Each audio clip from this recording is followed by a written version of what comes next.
తెలంగాణలో బీజేపీ అధికారంలోకి రావడం ఖాయమన్నారు ఆ పార్టీ నేతలు. భూముల అమ్మకంలో బీఆర్ఎస్ తో కాంగ్రెస్ పోటీ పడుతుందన్నారు. హెచ్సీయూలో జింకలు నెమళ్లు ఉన్న మాట వాస్తవమన్నారు. అర్ధరాత్రి చెట్లను నరికేయాల్సిన అవసరం ఏముందని ప్రశ్నించారు. ఏ పార్టీతో పొత్తు పెట్టుకునే ప్రసక్తి లేదన్నారు. వక్ఫ్ చట్టం వల్ల పేద ముస్లింలకే లాభం జరుగుతుందన్నారు కమలం నేతలు.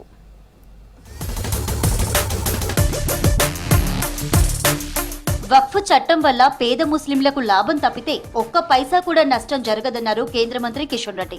వక్ఫ్ భూములు అన్యాక్రాంతం కావన్నారు. వక్ఫ్ బోర్డు చట్ట సవరణ ద్వారా జిల్లా కలెక్టర్ అథారిటీగా ఉంటారని చెప్పారు.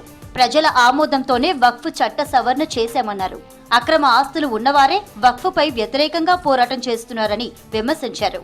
కాంగ్రెస్ బీఆర్ఎస్ కు బిగ్ బాస్ అసదుద్దీన్ ఓవైసీ అన్నారు. రేవంత్ బ్రాండ్ ఏంటో వచ్చే ఎన్నికల్లో తెలుస్తుందన్నారు. నా బ్రాండ్ నేషనలిజం అని మీడియాతో చిట్చాట్లో చెప్పారు కిషన్ రెడ్డి.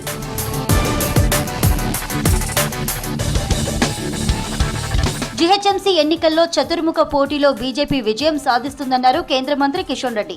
బీఆర్ఎస్ బీజేపీ ఒకటే అనే నాయకులను ప్రజలే చెప్పుతో కొట్టాలన్నారు. ఏ పార్టీతో పొత్తు పెట్టుకునే ప్రసక్తే లేదన్నారు. రాష్ట్ర ప్రజల అవసరానికి అనుగుణంగా సన్నబియ్యం ఇస్తామన్నారు. బియ్యం ఇచ్చే రసీదులో కేంద్ర వాటా ఎంత ఉందో స్పష్టంగా కనిపిస్తుందన్నారు. పార్టీలో ఎలాంటి విభేదాలు లేవన్నారు కిషన్ రెడ్డి. దుబాయ్లో తెలంగాణ వాసుల హత్యపై ఆరా తీశారు కేంద్ర మంత్రి బండి సంజయ్. ప్రేమ్ సాగర్ కుటుంబ సభ్యులకు ఫోన్ చేసి సానుభూతి తెలిపారు. స్వదేశానికి త్వరగా వారి భౌతిక కాయాన్ని తీసుకొచ్చే ఏర్పాట్లు చేస్తామని తెలిపారు. విదేశాంగ శాఖ కార్యాలయ అధికారులతో మాట్లాడారు బండి సంజయ్. మృతుల కుటుంబాలకు అండగా ఉంటామన్నారు.